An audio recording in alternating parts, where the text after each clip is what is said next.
All right, great. And quick reminder to unmute your phone or microphone if you have questions or comments. And we really do encourage participation from everyone in our audience. So please don't be shy about jumping in there, but just remember to unmute if that's what you choose to do. So let's move on and go to the agenda. So I'm going to give a quick welcome, and then we are going to move on to our two presenters today who we're very excited about. First, we have Rives, Hassell-Corbiell, and Gretchen Galuska from Tacoma Power Utility Technology Support Services. And then we have Brendan Donlin from Workforce Development at the Colorado Department of Healthcare Policy and Financing. Finally, we're going to finish up with an open forum where we encourage everyone to take note of your questions and jump in. We'll also have a short open forum after both of our presentations where audience members can ask our presenters questions about what they've said and really get in there and share some good experience. So I would like to kick things off with a quote. So as everyone can see on the screen, let's read it here. "Change is the law of life, and those who look only to the past or present are certain to miss the future." And that is from Kennedy.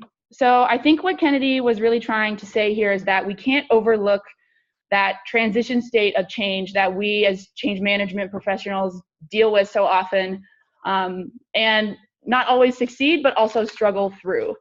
And we here as a group of public sector change practitioners exist so that we can all collaborate and share our experiences, grow and build knowledge, and become more resilient as a group to be able to adapt and implement successful change individually and throughout our organizations.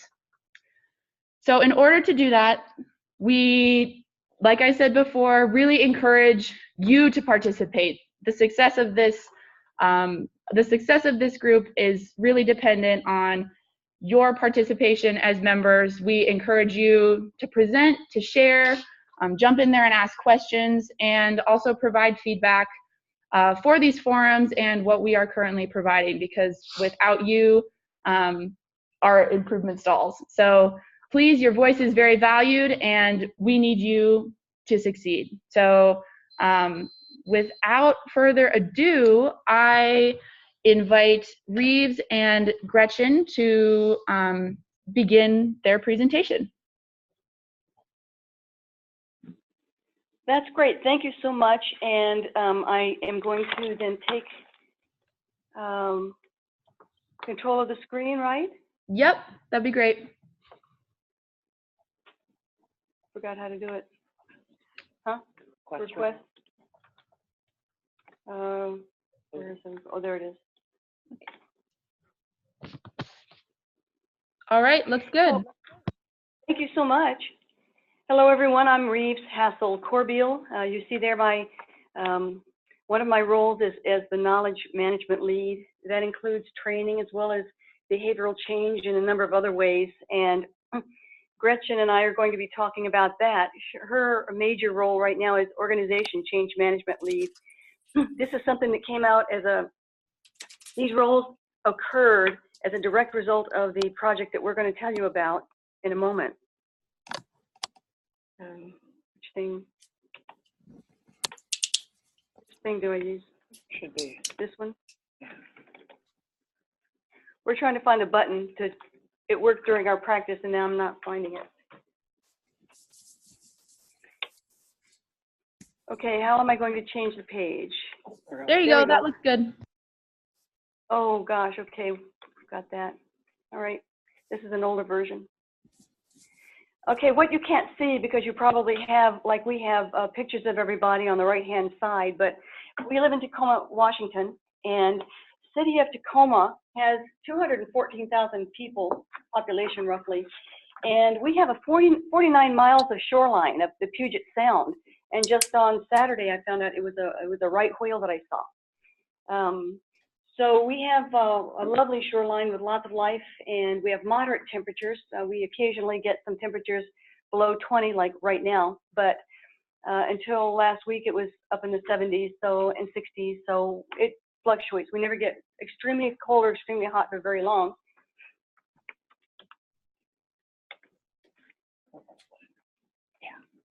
Oops.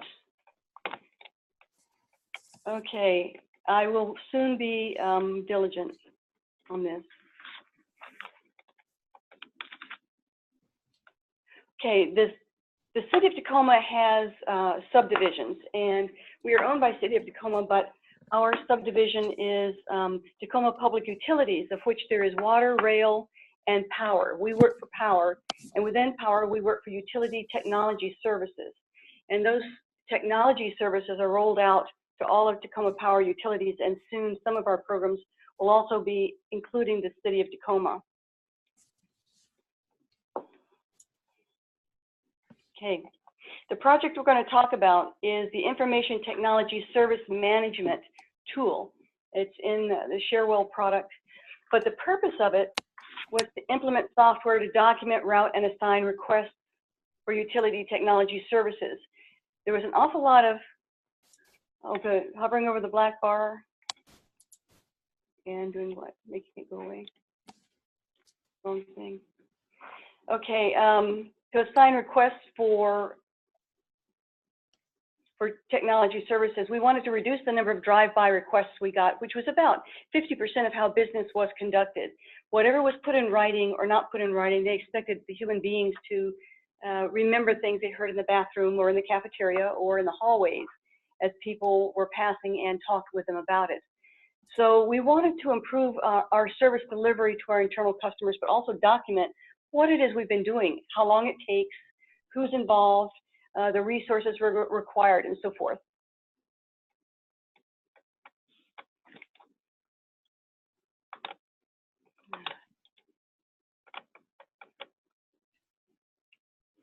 The environment we were working in for this project was a team of 15 to 20 employees, sometimes up to 30 people, and consultants in a room around a table, a huge table, and the meeting was run by a contractor project manager. This person was driven by tasks and deadlines. They did not answer questions. They wanted to give us background information, but would only give it 30 seconds to a minute. We had a hard time figuring out what we were there for, why we were selected, and where we were going. So here we are, over-assigned staff who are putting in 60 to 80 hours a week each that have concurrent deadlines, and working on this project with kind of a vague direction we were going in. We were converting from a manual customer-facing response to a data entry requirement, and that was supposed to speed things up, but the thing is, it removed customer interaction for a lot of our folks who were proud of their customer service to their customers that they've been working with for 20 years, 30 years. And it also added steps to the process where they would have to stop and document. And a lot of folks who are going to be expected to use this process are not paper people, are not computer people. They're field people, and they're also computer people, and they don't like to stop for documentation. And then we were also facing the management concept of inclusion, which here happens to be that each work group contributes at least one team member. That means it might not be the right person. It might not be at the right time, but they were expected to deliver, and that's what we were working with. So how did that create problems for us? Well, it looked like the implementation would change the way we do business, but it wasn't in an all positive way. It didn't look like there was going to be any engagement with the employees. This is basically an engineering firm at Tacoma Power, electrical engineering and computer science, and people are not in the equation. The focus is really on implementation, moving the task forward, completing the mission. But the point is that you can't do it without people behind you, especially overworked people. So here we are, a snapshot, 18th month of the project, 40 days before implementation. What we have now is attrition in the team participation. We've got 6 attendees if we're lucky at team meetings. We've got decisions that keep getting deferred. We also have decisions that keep getting remade because people would argue about the decisions that were made in the former meeting and redecide them. And then assignments were not being completed. We kept having to push out the timeline. Our resources were limited. Again, our staff was burdened with doing this project on top of other daily job duties. So we had the wrong people, wrong information, and poor decisions.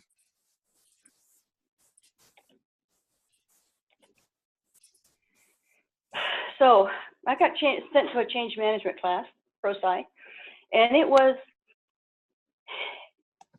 life-changing in that it wasn't new to me to see this kind of class. What was new to me was the impact it had, the value it had in talking about how you work with people.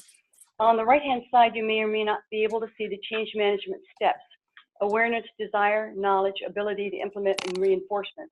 We had plenty of knowledge of making changes, not really how to change, but making changes, and the ability to implement. But what we didn't have any of was awareness of the need to change and a desire for those who are going to be affected to participate and support change. We also didn't have a plan for reinforcement. We're great on starting, completing, and dropping, and moving to the next thing. So we validated, in that class I used this project as an example and validated that the project was headed for failure, that we did not have awareness and change, or awareness and desire, and or a plan for reinforcement, and that would be needed. So I came back supercharged, and what we did was the following actions, and this is where I'm going to hand it over to Gretchen, because she was also a huge part of what happens next.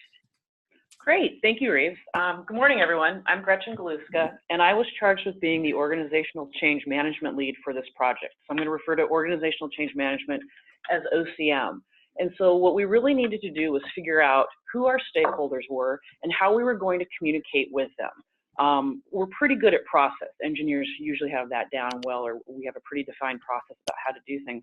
But we really wanted to focus on the people because that was where we could have the greatest impact. And communication is not always something that we're great at doing here. And engineering's and our type of business, we're not great at communicating out the what, the how, and the why. And what's in it for me? That's really the hook that we found that really resonates with people and gets them to pay attention and want to participate in this. And we change a lot. Technology is evolving almost every day around us. So there's just a lot of change going on. So we wanted to really figure out, how do we get people's attention? How do they get them to buy into what we're doing and kind of what we're selling? And then how do we communicate that? This is a utility-wide project, so it wasn't just the folks that we usually see in our buildings. We have project sites that are anywhere from an hour and a half to 3 hours one way out to visit them. And so we really wanted to make sure that we embraced all these different stakeholders. So the first thing we did was form an OCM team, and we decided that we needed to meet at least weekly. There were some weeks where we met 2 or 3 times a week. And we wanted to make sure that we were all on the same page for how to keep our sponsor engaged, how do we keep our steering committee informed, and as we saw problems come up or if we needed additional resources, how could we quickly make that ask and get the responses that we needed. And also we knew we needed to incorporate training into this because we needed people to understand how this new tool was going to work, and there were some pretty significant differences in the way our previous tool worked, and the one that we went with was Sharewell. And we wanted to put this warning up there. This was very labor intensive for the OCM team. There were also other projects going on, and we had our other day-to-day duties as assigned. So we also wanted to make sure that we were all on the same page, but if somebody needed to step in or somebody couldn't make a meeting or miss something, that we're able to quickly bring everybody up to speed, and that any one of us could be tapped at any time and could provide the same level of service, knowledge, and insight for this. So for our next one, There we go. Oh. Oh yeah, so identifying stakeholders. We sat down and really thought long and hard about the different groups and individuals and their roles and responsibilities. We needed to know the size of these different stakeholder groups and where they were located, because this was going to influence how we communicated to them. And we also wanted to understand how they were going to be affected. Some, this was just going to be, instead of clicking one button on their desktop, it would be a different icon. For others, this was going to drastically change how they received their work and how they went about recording and documenting information. And we really wanted to focus on behavior changes. So what will our stakeholders be doing once we've launched the change? We wanted that vision statement out there. What's it going to look like when this is going and people have forgotten about the old one and this is old hat? We really wanted to make sure that we helped people adopt those behaviors, because that's where we thought we would be successful. Refer to them. Yeah. So after we got our stakeholders figured out who they were going to be and the type of messaging for them, we wanted to figure out how we could communicate with them. And so we also wanted to make sure that we had an organized fashion, because we had groups all over the place, different meetings, different times, and different opportunities to deliver our message. So when we sat down to think about how we were going to communicate, we wanted to make sure that people knew what we were talking about. And what the results were going to be from those messages. And two, this was really key for us, is using consistent terminology. It didn't matter if it was the sponsor, if it was the steering committee, if it were one of the OCM team members, or the user. We all wanted people to be using the same terminology. And we have a lot of acronyms. I'm sure folks out there, you probably have a lot of acronyms too. And we have acronyms that can mean different things to different work groups. So we were really mindful when we crafted the language in our communications that we use terms the same way. We gave definitions, and we also gave time when we communicated out for people to ask questions. And we tend to rely on email here. We also have some newsletters that go out electronically, but about 80% of our staff are field. They do not sit in front of a computer. We're lucky if they open their email once a week, maybe even once a month. So we realized we needed to reach out in a different way, and that's where we decided to do in-person meetings. And we figured out a schedule, laid it out when work groups met, and then we crafted talking points, because we wanted to make sure as well that everybody had the same foundation of knowledge. And when we went to these meetings, not everybody can make meetings. Some of our folks work 980 schedules, there's trainings, there's other things, and when business needs come up, that's the priority. So we also made sure that we provided our talking points to everybody so that they could take a look at them. And for some people, that learning style is important, to have a piece of paper in front of them. Others like to hear it. Others like to have both those ways of doing that. But we also made sure to engage their supervisors and had them introduce us and also deliver part of that communication. We really felt it was important to tie them in and to demonstrate to their employees that they were behind this project, that they believed in it, and that they were using terminology that worked for them. So we had 9 different work groups that we met with 3 different times, and we tailored each communication to that work group to make sure that we were really connecting with them. Some groups work with people over the phone, others it's an in-person conversation, others are more email-based. So we wanted to make sure that we connected them and understood where their business was coming from and how they were doing on that. We also leveraged our sponsor, who fortunately for us was very engaged in this project. Once we laid out our communication plan and he saw our 6-week rollout of messaging that went across the utility, that talked to senior leadership with a presentation that we delivered to them. We also gave them presentations that they could hand out and have their supervisors or folks deliver. We also scheduled meetings with work groups that wanted more information. And in all these conversations that we had with people, we made sure to include a feedback loop.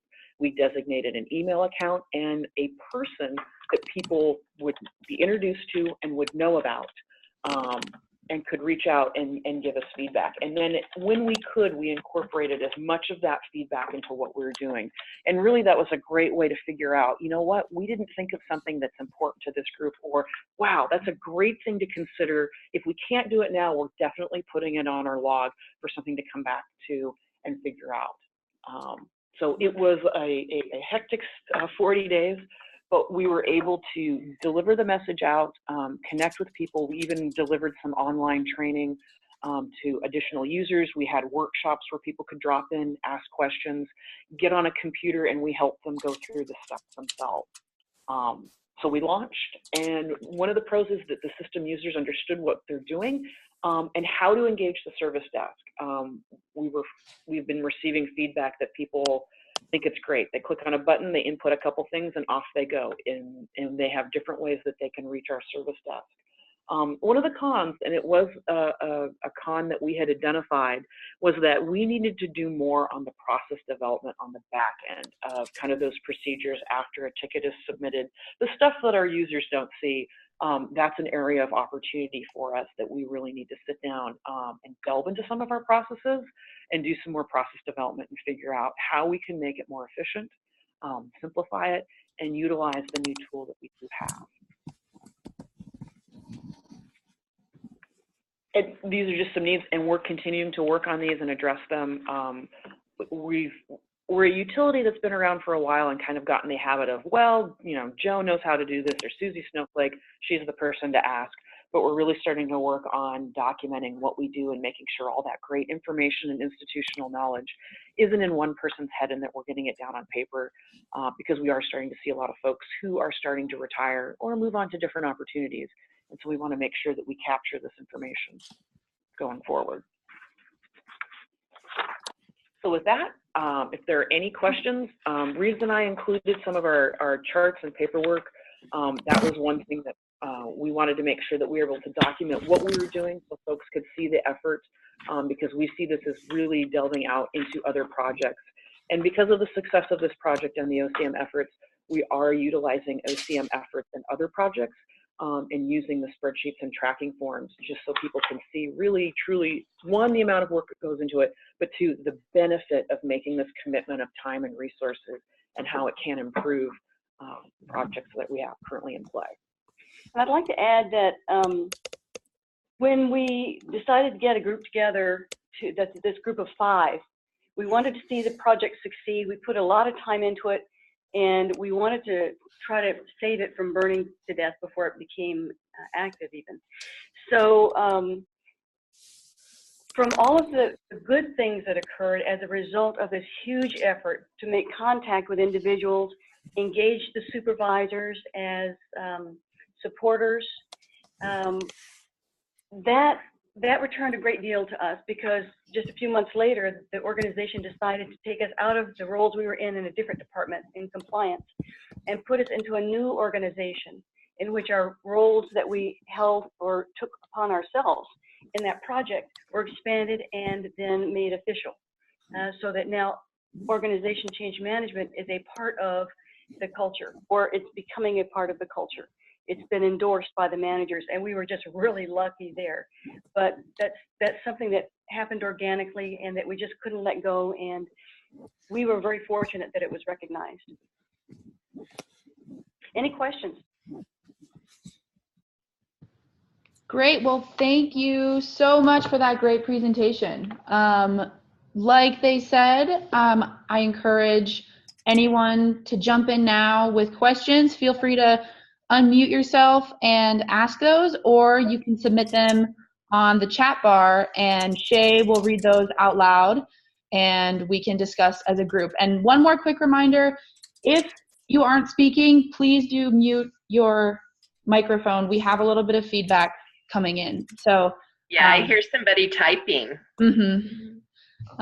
Great. So the floor is open for questions. Shay, do we have any right off the bat? Yeah, we have a couple of people asking how you guys are measuring your success. That's a great question, and it's one we struggle with at the utility here. We don't have a lot of baseline information, but that was one thing that we wanted with this new tool, was to figure out how we can measure success. And one of them was we started having the folks that receive requests track how many requests they get from drive-by or people walking up, and really worked with the supervisors to encourage them to use the new system and help direct our users to either calling or inputting the tickets into the system. And so it was kind of an ad hoc thing, but we have seen a decrease in the number of people that are walking up or things that are not being tracked. And even if somebody has somebody come up to them, what we've asked them to do is to take the time to go and input the information. And our two user groups that are very heavy, that get the most of the requests, we've been checking in with them, and they both reported how people are really driven to the ease of inputting tickets. And so we're capturing information, and it's been about a year since we launched, and we've just seen the number of tickets inputted rise. And we also do follow-up surveys to ask people about that as well. So we've been able to gather that information. It's not great, it's kind of clunky, but we're hoping too that we can establish baselines of showing the number of requests, and then our next step is to how quickly we respond to and resolve those requests.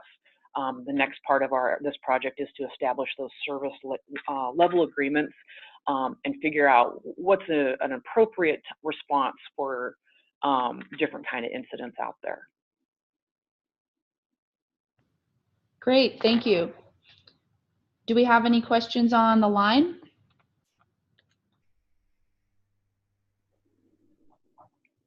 While you're waiting for that, I'd like to address some of the chat questions. The templates, the icons you saw next to each thing, each line item, are templates related to that specific item. What we've tried to do is take out our company information and generalize it, like in the side carrots, we put in company name or project name or contact name, but we've included all of the content we actually wrote, so that you have not only a template, but you have something you can use if it's relevant to you. You don't have to create it from scratch. And we've done that for each step of the process that we talked about today. I couldn't make it open while I was on the line here. I tried to open it while Gretchen was speaking, but I found that it didn't open. So I'm hoping that it will open when you get your copies. I understand they will be made available to you. And don't hesitate to reach out to Rives or I. We are more than happy to share our experiences. And if what we've put together can help somebody else and you don't have to reinvent the wheel, by all means, we're in this together. Oops. Yeah, that's our contact information, if you would like that. And please feel free to contact us. We'd be happy to answer whatever questions we have or clarify whatever it is that we might have talked about that we're not clear. Yeah, we actually have another question on the chat pane, wondering who the people were that made up your change management team. That's a great question. For Rives and I, we were both tasked with this project because we had time in our schedules, and our compliance duties, our normal day-to-day jobs, gave us the opportunity to be able to work on this. But we also tapped into, we have a utility-wide continuous improvement total quality resource that's available to us that we leverage to make sure that we included that utility perspective. With her schedule, we had to kind of work around that because she's involved in a lot of other projects across the utility. But we also reached out to our communications staff as well, and we have a person who's dedicated to power communications. So we wanted to make sure we had someone to help us with writing communications and kind of wordsmithing and how to prepare it, and kind of sometimes the look and the feel, and to make sure that it felt like it was coming from power as well. We also put together a couple of user groups and gathered feedback from them. So we just tapped on folks across the utility that we knew had been here for a while, or could provide feedback and had the time and availability to spend some time with us, and kind of kick the tires and walk through some different scenarios with us. We really wanted to get that user perspective included in here. And that was something that we had identified through the stakeholder analysis, was the voice of the customer and the voice of the user was something that we needed to take into consideration. So I've got another question about those in-person meetings you guys were talking about. I know here at CDOT, we also deal with a lot of employees who are out in the field. And what were some of those talking points that you mentioned that you developed to really connect with those employees who are on the ground? Yeah, we wanted to make it a conversation. And so the first meeting is starting out with the who, the what, the where, the why, just kind of laying it out there and what we wanted to get out of the project and how we wanted to engage with that particular work group. And then we came back 2 more times to update them on the progress and help them understand where we were at and kind of some of the changes that were happening. And from the feedback that they gave us, because we really wanted them to understand what was in it for them. And a lot of people saw this tool as maybe a way to automate and get rid of people, which is a fair assessment. But we really spent a lot of time talking with them about how we need to do more with less. We only have so many FTEs, and that really people don't understand the workload and how they work. And that was what this tool was going to do, was help us capture and present a better picture of the scope of work that these folks are doing for us, so that people will understand what they're doing, and that maybe we can get some more support for them, either more FTEs or contractors, or different ways that we can assign work or figure out how to do work.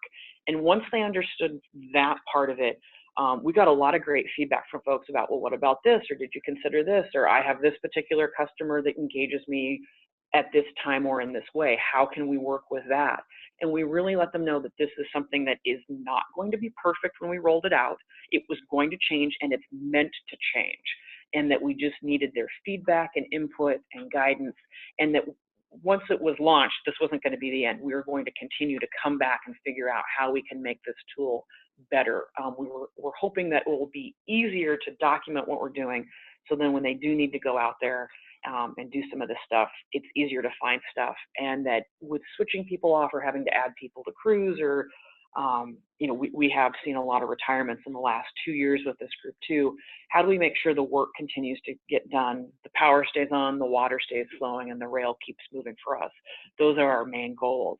And so it was really connecting it back to our core values and that hook of what's in it for me, and just taking the time. And a lot of times too, we would sit there and have them, they could ask any questions and we would answer them. And if we didn't have the answers, we would get back to them. We would come back to them or send out an email. And it was labor intensive and it took a lot of time, but I still have people come up to me and say, wow, I can't believe you guys came and actually listened to us. You came and sat with us and really seemed interested in what we had to offer. And those conversations continue on other projects. And it was building those relationships, because we've had to go back to some people and say, hey, you know what, this happened, or wow, we didn't think about this, can you help us? And they've been more than happy to carve out that time from their schedule and help us out. And I think that's kind of the bigger piece of this, is that relationship building. It takes time, it takes effort, it takes resources, but it pays off not only in what you're doing now, but in the future. Great, thank you. It looks like we've I got. also wanted to add, it's just a last word. I'm seeing that I'm unable to open the templates from this site, so I'm hoping when people get the presentations, will they be in Word, or are they being converted to PDF? We will make sure that we can access the attachments with whatever we post. Excellent. Thank you so much. Definitely. And thank you for the opportunity to speak with you today. It was just wonderful that we had something that we could share with you. We've really enjoyed, we both have listened to your webinars and have gotten a lot out of it, and have appreciated your speakers and feel honored to be one of them now, or two of them as we say. Well, and we're so appreciative that you've taken the time to make this great presentation and speak with us today. So it looks like we do have a few more questions that have rolled in on the chat pane, but I think we're going to save those until later on in the webinar for the big group open forum at the end. We do have another great presentation from Brendan that's on deck. Brendan, are you with us? I am with us. Let me request remote control here. Great. All right, and there we go. What are the driving buttons? Oh, beautiful. Here we go. Hello, everyone. Good morning. It is nice to follow Rives and Gretchen. Sadly, I wasn't living on any shoreline. I live in Colorado, so I don't have any cool whales to allude to, but hopefully my presentation can stand in for the cool factor. My name is Brendan Donlin, and I work for the Department of Healthcare Policy and Finance in Colorado, and today I'm here to talk to you about the influencer model. So what makes the influencer model really cool is a lot of people have come and told me it injects a really fresh approach to something Rives and Gretchen were talking about, which is that behavior change component of change management. Why do people do what they do, and how can I really affect why they are behaving the way they are? So big thing to note, this is a sister curriculum of crucial conversations. So any of you who have taken crucial conversations might recognize some of these principles or some of this vernacular as we go through. Either way, people have told me it's a really good complement to change management. So let's jump into the model. So in the model, so many times we jump to solutions. I like to make the Office Space joke, if you guys used to watch that movie, that the guy makes the jump to conclusions, Matt. Well, so many times in corporate settings, we jump to solutions. We get one big idea of how we're going to solve a problem, one silver bullet logic thinking, and we go forth with that.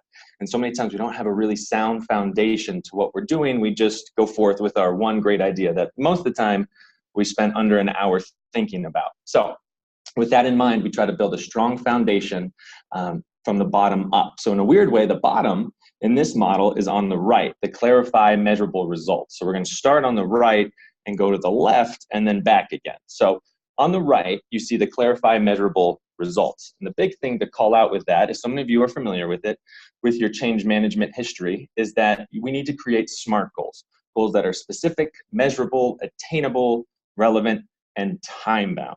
This is the strong foundation for our changing behavior initiative. We have found through research that only 10% of change projects come in on time, on budget, and on spec because it wasn't anchored in a very specific SMART goal. So the first step is to really get salient and granular about what change you're trying to create. And I know I'm speaking to a lot of pro-side practitioners, so this is something we all believe in. So with that in mind, we build from the metrics and we go to the left. So we're moving kind of from that circle icon on the right to that middle box, which is vital behaviors. Now, as you notice, as we're going from right to left, we're following these kind of gray arrows.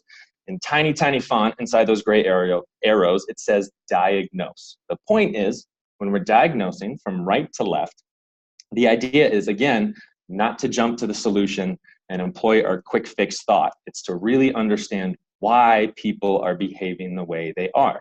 So right here is where people want to go from the clarify measurable results circle and jump to the 6 sources of influence. This is where people skip what I think is a lot of juice in this model, which is the second box, which is the vital behaviors. The big thing about vital behaviors is so many times in projects we come up with 5 values or 4 commitments or 10 things that we need to do in this project. And the truth is, gang, we can't even remember phone numbers if they're not from our childhood, let alone can we remember a list of 7 things that a company wants me to do. So the point is, what 2 things can people easily remember that have a giant ripple effect on other behaviors? So the idea is, what behaviors will get to the results I want? And then we go to that furthest left box of what sources of influence can I employ to get you to behave certain ways to get the results I want. So it kind of builds backwards from left to right once we get there. With that in mind, vital behaviors are super important because a lot of times we find they give birth or they come out of birth of a crucial moment. So many times projects, there's a fork in the road where something goes awry. So a great example of vital behavior and crucial moment. One time I was asked to work with a finance office. They were saying they were very disengaged, which I found vague and hard to work with. Upon talking to their audits section, we found that people weren't getting back to their internal audits within 48 hours. So then the staff felt disengaged, felt discouraged, and then their projects fell behind. So there's this crucial moment when people didn't respond within 48 hours that everything went off the rails, and the vital behavior was not to sulk, was not to turn inward, but instead champion your project, get up and go meet the person you need to have an internal audits with. So it's these fork in the road moments that really set a project on the right path or the wrong path. So then finally we go to the far box on the left, and that is our 6 sources of influence. So the 6 sources of influence are super cool because they, double slide there, forgive me folks. They have a left column and a right column. So here's what's important. We got 6 sources, and so many people have seen this in a 1-pager without the other 5-minute intro I just gave you. So let me reverb how you might know the 6 sources of influence. So big thing to call out, there's a right column and a left column. So the left column is motivation. So we do this game when I do a training right after lunch where I ask people, why do people come in late from lunch? And as we're doing this activity, people naturally blush because they think we're talking about them. But the point is, as people on the top of their head come up with all these reasons why people could be late from lunch, they come up with all these reasons that really kind of vilify the person and really centralize on motivation. And rarely do they try to understand a person's ability. So already, without really investigating why people behave the way they are, we have a natural tendency to blame people's motivation. And that is what we call the fundamental attribution error. When we make something an inherent character flaw and don't understand that there's a place in which people could be trained to get the behavior you want. So the first thing is to really check ourselves and really understand how much are we leaping to vilifying other people. Okay, so now that we have the right and left column, there's kind of three stories or floors to our house. So there's personal, there's social, which we're going to zoom in here on a minute, and then there's structural. So my shorthand nickname for these are me for the personal, we for social, and things for structural. So that means we are either motivated or given the ability personally, socially, or through the things around us.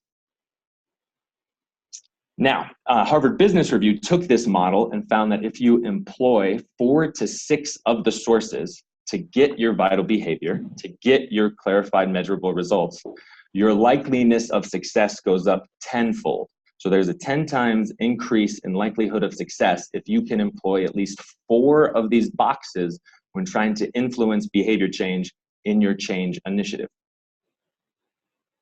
So we're going to zoom in on 3 and 4 because so many times I feel like 1, 2, 5, and 6 are spoken for. So some shorthand. Number 2 is personal ability. So that's training. And all of us can attest to the fact that we've gone to training, we've been to training, we've been to subpar training. And a lot of us can attest to box number 5, which is changing someone's economy. This is perks. These are incentives. These are rewards. So boxes 2 and 5 are something we know a lot about. And sadly, I think are overused in change initiatives. We're going to train them, we're going to give them a carrot, and they're going to get the ability. But man, oh man, do we forget to look at the social norms that are around them, right? So that's sources 3 and 4. So source 3 is the first one we'll look at. So source 3 examines what are others doing around you to encourage or discourage the wrong behavior. So great example of this is people who leave early from work. Are the people around you discouraging that? Hey, we stay till 5 o'clock. What are you doing? Where are you going? You getting out of here? Or do people go, yeah, forget this place. Let's get out of here. So what is the environment around you doing to encourage or discourage the wrong behavior? So a big, a dramatic example of this is actually in Bogota, Colombia, believe it or not. So what you are looking at now is in Bogota, they used the influencer model and focused on source 3 because they had a lot of traffic fatalities. They had so many traffic fatalities that they wanted to do something dramatic because no increase in fines or law enforcement or authority figures was having any success. So what they found was by employing mimes who brought humor to the street, who pointed out when people were jaywalking and putting themselves in danger and encouraging the crowd to jeer and participate, all of a sudden you had everyone around you as this social structure, this gigantic wolf pack discouraging unhealthy, unsafe behavior in the streets. So believe it or not, what they found in Bogota, Colombia was by using mimes, they dramatically reduced fatalities within their traffic settings. So again, source 3 can be really creative and kind of funky. So the neighbor of source 3 is source 4, and they're pretty closely related. So the shorthand or nickname I come up with source 4 is the social ability is gatekeepers. So who around you is preventing your ability to get something done? Is there something that's been waiting signatures and approval? Is your IT department waiting too long to move on some tech problems? Who is holding up the process? So many times we look at change initiatives and we focus on training and incentives, but we don't focus on, are there gatekeepers? How are they gatekeepers? How is everyone around you encouraging or discouraging that new behavior? So many times I think change management agents have come to me and said, man, I really loved learning about source 3 and 4 because it really illuminated to me what I was skipping over. So how do we build up sources 3 and 4? So there's 2 strategies. So strategy 1 is lead the way, and the second strategy is to engage opinion leaders. So let's talk about that. Strategy 1, lead the way. So the first thing you got to ask yourself, do I really believe in the change I'm trying to influence? A lot of times people have good BS detectors. They can tell when you're peddling some BS and they won't go for it. You have to really live your change management. Much like the case we heard before myself with Rives and Gretchen. They went and they spent lots of dedicated time with the customer trying to understand their needs. They sacrificed their time and comfort in their office to go be with another team. That showed they were invested in the change. So further, a lot of us are pro-sci practitioners. So we drink that Kool-Aid, which says the number one indicator of success on a project is active and visible sponsorship. But man, oh man, do we all struggle with our sponsors. So this is where strategy 1 has always come into play when I work with sponsors. So to that end, here's what I tell executives or sponsors or people in a position of leadership who are asking to be sponsors, is you have got to make some sacrifice to accelerate trust. And there's a couple different ways you can accelerate trust. You can do it by sacrificing time, previous priorities, money, ego. I've had so many people tell me when they finally had a sponsor who was invested, they understood what funding streams they needed and were really able to shake some trees. One vivid example I can give you is one time at a previous organization, they wanted to move to video, kind of like we are now. Shocker, we can all talk on video and be all around the world. But man, oh man, that CEO was from a generation where he did not want to touch that computer and not want to dive in. So he had to swallow his ego, and he and I worked for weeks prepping him how to do video announcements. And then he was leading the charge on everyone.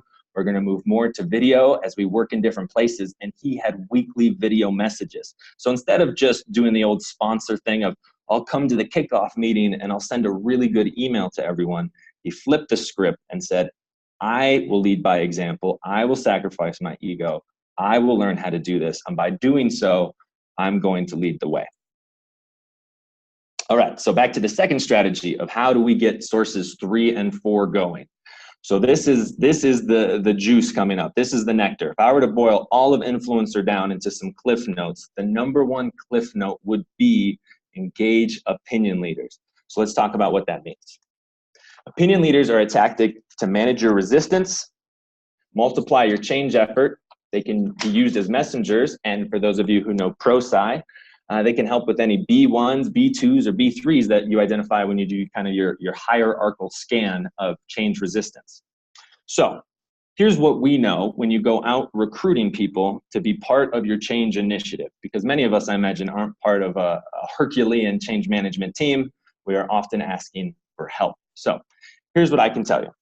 There is a social scientist named Everett Rogers who can tell us that change happens on an S-curve. So here's the big warning. If I had red font, if I could put big alarms on, here's where I want your attention. So many times we're in a meeting and we have a change management initiative and we want people's help. And people stand up and they go, ooh, that's a great idea. It's been way too long since we've done this. I can totally help with that. I've been dying for someone to lead this. You go, great, man, someone is willing to be on my team. I don't have to pull teeth. Of course they can be on my team. Well, the S-curve social science would tell you that these are exactly the wrong people to pick. In a weird way of social psychology, they lack credibility without the organization. In a really sad way, we might be guilty of it as change agents, but they lack that credibility because they kind of come across as flavor of the week folks, or people who go with any big change because they do see the merit. This doesn't mean they're not well-reasoned, logical, and enthusiastic people, but they are exactly the wrong people for you to recruit for your change effort. So who do you recruit? You recruit kind of that second wave of people, the people who are almost innovators, but not leaping out of their chair. We call these people the opinion leaders or the early adopters.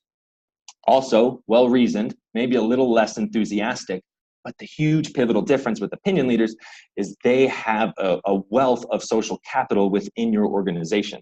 Whereas the innovators, they're kind of seen as flavor of the week. The opinion leaders really become your mini sponsors. So then once you find your opinion leaders, then you'll get your early majority, which is a chunk of your department, followed by, of course, the late majority.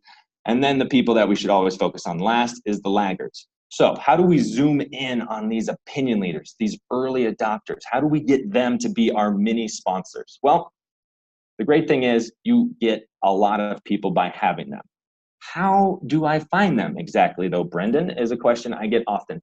For such a crucial piece of your project, it's very rudimentary. A lot of times, the only way you can get these people is really by asking teams. I've had people do it in polling boxes in SharePoint and Outlook. I've had people just do scratch pieces of paper after a team meeting. But essentially, what you're trying to glean from people is, who do you respect most on our team or in the organization? Or if the boss wasn't here, who would you go to for advice?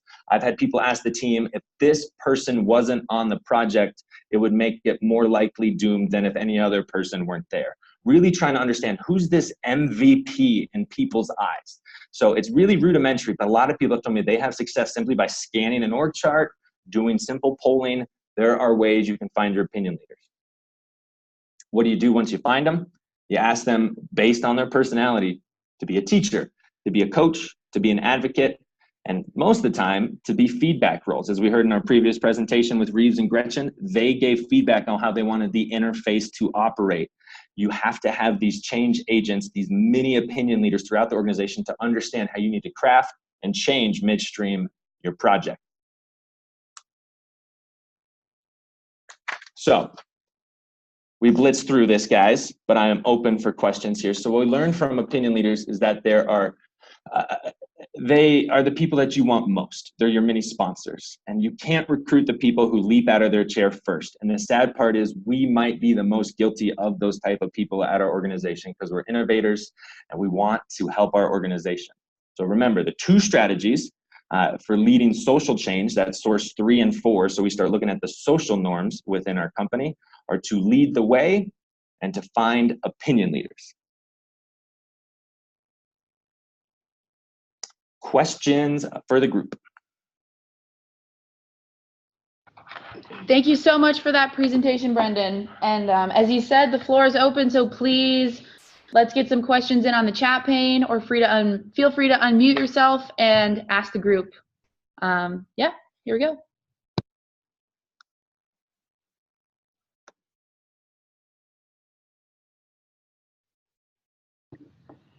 While we're waiting, we do have a few comments that Shay is going to read.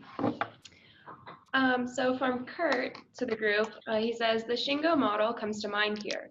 Ideal results require ideal behavior. Purpose and systems drive ideal behaviors. Principles inform ideal behaviors. He also added, the ad card dashboard would work good for opinion leaders.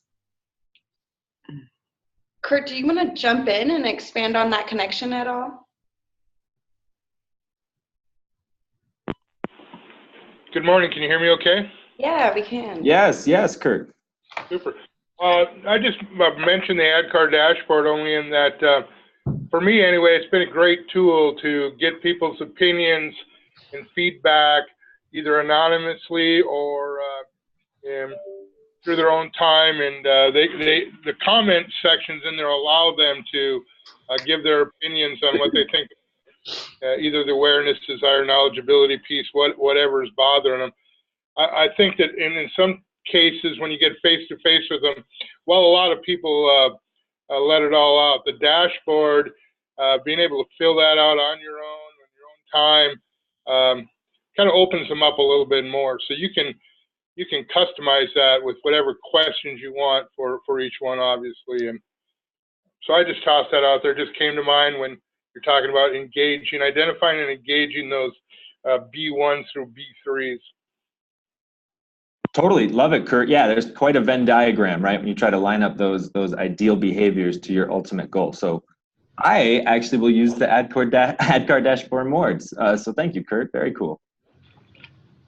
Nicole, you're asking what examples of vital behaviors do we have? So great question. I'm glad you asked this. So the way I describe vital behaviors are that they have to be seen from a camera.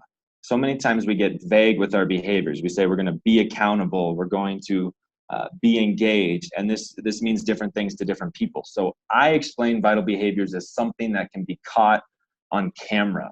So alluding to that finance office team, that audits team that all of a sudden would get really disengaged and discouraged when people wouldn't get back to them within 48 hours, you can see on a camera that they are going to get up out of their cube, and their mission was to find the person who's not responding to them. Granted, easier in a small organization, but point being, it's something that can be discerned on camera. So vital behaviors are something that wouldn't be misinterpreted by different people.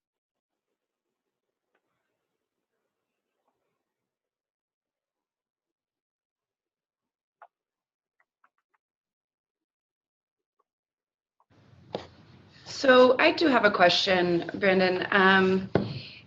One of the 6 influencing bases, I can't remember what they're called. Sources, yeah. Sources, thank you. They're my bases of power, but it says change their economy. Is that in terms of, are you talking in terms of pay? It can be. And granted, I know a lot of us work in government, so this is where a lot of us talk about we can't give anyone a big bonus. We don't play golf. We don't give huge perks. No one drives a company car. But in what way can you change their economy? Is there a way that you can give admin time off, allow someone to work from home, maybe give a non-annual gift certificate? The real point of change their economy is it's supposed to be done third and in moderation, because so many times what we do, right, is we lead with the carrot and then we only get the behavior when the carrot's there. You take the carrot away, all of a sudden the behavior is not there, right? So the whole idea is to, like we know about rewards systems, is to have it really be intermittent and tied specifically to the vital behavior. So instead of rewarding someone for being there or just being enthusiastic, you are specifically rewarding them because you saw the vital behavior, but you're not doing it every time you see the vital behavior. What I really focus on when I teach that source 5 is that one's the caboose. That one's the tiny planet Pluto that we kind of mentioned, because if you do all the other things, that should just be the frosting on top. Great, thank you. I was wondering about that particularly because I'm not sure if you're familiar with Daniel Pink's Drive, talking about motivational theory, but it does say that people are much more motivated by things other than money. And there's a great little video on that that might enhance that training if you. Please. Yeah, I'll send it to you. Love it. Thank you. Very cool. Thank you. Brandon, this is Vivi. I also have a question. What's up, Vivi? All right, so we talked about, engaging those opinion leaders as our mini sponsors, right? Totally. But what about those eager people who really want to be involved? What might be a good place for them to still be involved, but maybe not take on that leadership role? Great question, and actually really glad you called that out. So, right, the last person anyone wants to do is take someone who has energy, who's willing to volunteer their time at work and say no thanks. The point is you really don't want them to be your mouthpiece. So better said, recruit them, have them be on your team, but don't employ them as your mouthpiece, the person going out endorsing and advocating for your change. A lot of times we keep those people as kind of the hustlers back in the office, and we'll send the opinion leaders out and they come back with feedback. Those are the people who really like to jump on the feedback, because I found a lot of times the opinion leaders love to kind of do recon and do teaching sessions, but then kind of like to detach from the change management team. So I like to bring those innovators into the team, but then use the opinion leaders to deploy. Great, thank you. That makes sense.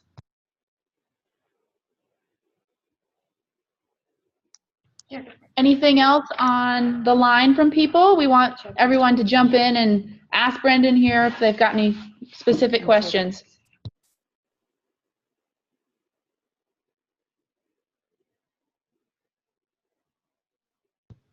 All right, well, Vivi, again, I have one more if no one else wants to jump in. And just real quick, we're posting that the link to that Drive video. It's a little animation that kind of summarizes Daniel Pink's book, and so it's a great place to start. It's great for any kind of training, really, leadership training, and obviously anytime you want to motivate people.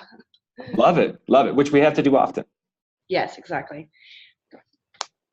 All right, so one more question about engaging, this time, the opinion leaders. So what if you've asked people to identify their MVP and who their project can't move forward without, but that person is unwilling to make the time and really take on that extra responsibility to correctly and fill that role in the way that they need to for the change to be successful? What do you do?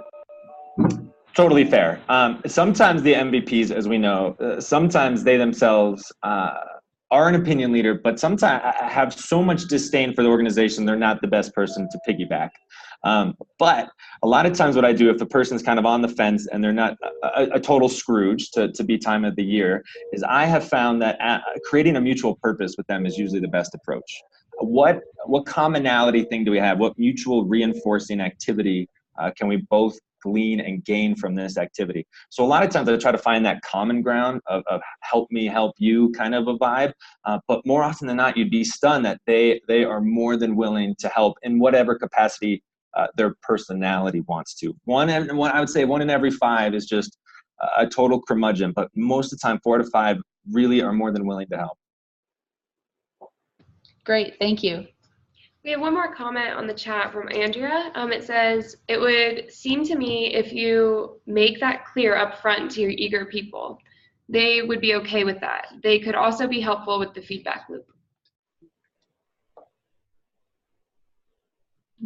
Great comment from Andrea. All right, so I think, Brendan, thank you so much for the awesome presentation. I know I learned a lot, and I think I speak for everyone when I say that was great.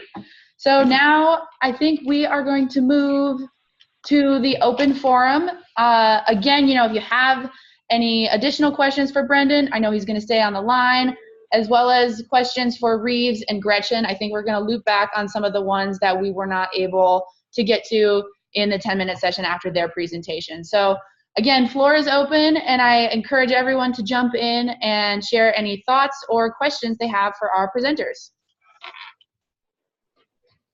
Shay, do you want to kick us off with one of those questions? Sure. So Michelle Malloy commented, has it improved culture or morale with the staff?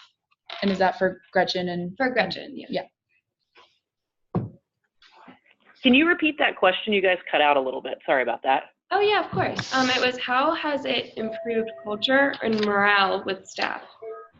Oh, that's a great question. That's one of my favorites. So it really has opened up lines of communication between groups that work together, or as we kind of pivot and more technology comes into play, groups are having to cross over and work more together.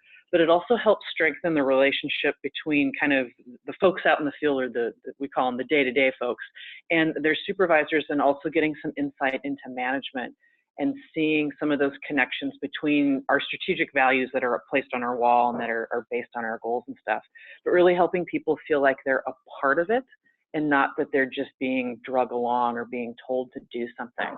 And that the feedback that they were able to get and the time they were able to spend with sponsors in the project and with their supervisors and managers, it felt more like a level playing field. And we've tried to encourage that, and that's one of the things our leaders have been focusing on this year.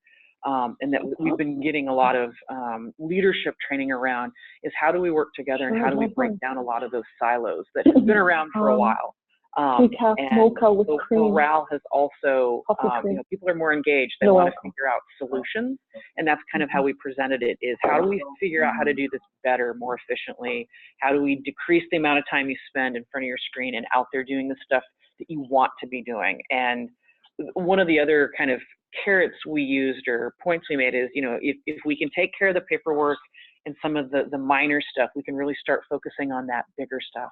And we do have a pretty heavy maintenance left. And so we've been able to free up more time to kind of focus on that and get people into figuring out solutions and sharing those solutions and how we can do things better. It is a work in progress. There are some groups that are still coming along and figuring out how they fit into that. But it started a conversation that's continuing. And like Rives said, our roles have changed. And we're here now to help facilitate those conversations and keep them going and keep those avenues of communication that we opened up going. Thank you. Yeah, we have 2 more questions for Gretchen and Rives. So one is actually from Kurt, and it says, what ProSci practitioner tools did you use? Impact Index, AdCar dashboard, scoreboard, etc. Well, since our company did not spring for the dashboard feature, We were given a thumb drive with the little programs on it that ProSci offers for those in the beginner program, the first level change management program. And I used one that was predictive of success or failure. I used one that showed who were the actual actors and those who were sitting on the sidelines. I've forgotten all the names of them right now, but the biggest one and the most impactful one when I showed it in presentations was the percentage chance of failure. That got everyone's attention. Great. And then the other question we had was, did you have a dedicated person to respond to user questions? And that's also for Gretchen and Rives. Yeah, we did. We would take all the questions and our OCM team would review them. And if there were easy wins, we kind of put together some stock answers and had those available. But we made sure when we responded that we all took a look at it to make sure we represented the different viewpoints and put them out there, and then would follow up with the people that we responded to. So it came out as a unified voice, but there were 4 or 5 of us that would have a part of the communication because we wanted to make sure that consistent voice came across with terminology, how we phrased stuff, the way we answered, and we kept it conversational. We wanted it to be like we were one-on-one with somebody and talking. We found that was just a better way, especially with our sponsors who weren't always at every meeting or have, limited time. If we could make it simple and easy, it was much easier for them to communicate and stay on message. And it also helps people's understanding. We tried to strip out a lot of the technical speak and, we called a spade and kept it as minimal as possible and tried to cut out some of the fluff. We tend to have a lot of, we call them fluffy communications here, and just get right down to it and give them a straight answer, and simple is best. Is what we found.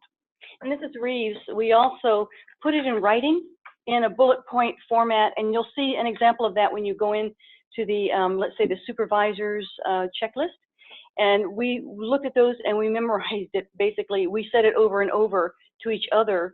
And that's the language we used. It was consistent. The message we used was consistent. And it was based on that checklist. We didn't want people going off and using their own language and making stuff up.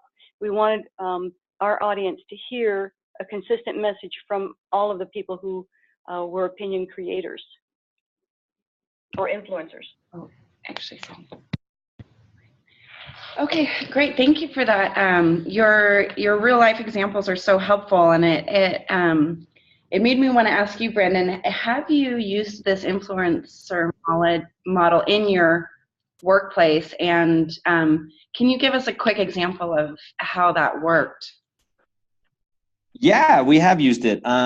We are looking at doing it bigger and better. The hard thing with influencers, we all know with change management, is the more people you're trying to influence at once, the more you're kind of biting off. So we've done it. We did it within the finance office. And like I said, I was recruited initially because they were struggling with what they prognosed or diagnosed as engagement.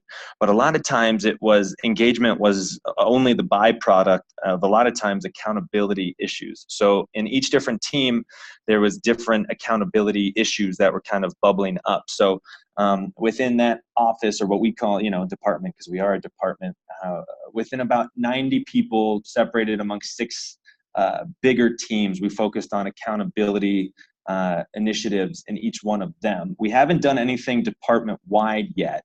But for those folks who live in Denver, a neat one that I got to sit in on is our governor is actually making a rehabilitation house in downtown Denver for people who are coming off from homelessness that uses the influencer model. So it's been used on really grandiose scale. They're trying to do it to help with homelessness in Denver right now. But sadly for myself, I haven't done anything as big as my whole department. Great, thank you. That's helpful and really interesting. I hope our next governor will continue that work. Totally. I'd also like to invite anyone to jump in with maybe some challenges they've been facing with their own personal change, or even successes that they'd like to share with the group, because that's always fun to hear from our peers as well.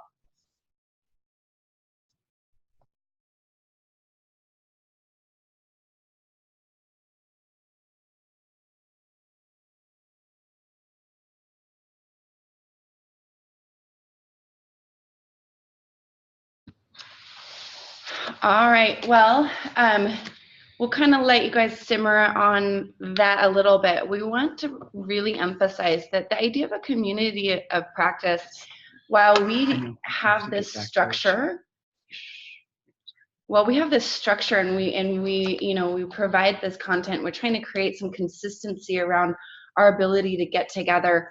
The real definition of a community of practice comes back to sort of just an informal sharing of people in the same industry and just almost the same way you might go to a book club or something. And so so when we do hear, if you have questions, if you're going through a struggle, if you have a success, or if you any questions, this is your platform, this is your community, and we really just want to continue to emphasize that and make this as valuable for you in that under that umbrella of community of practice. And I don't know if Michelle or Claire want to speak to that at all, because we recently just had a conversation about what it means to be a community of practice and what that looks like. And so we want to make sure that you all feel comfortable in that setting.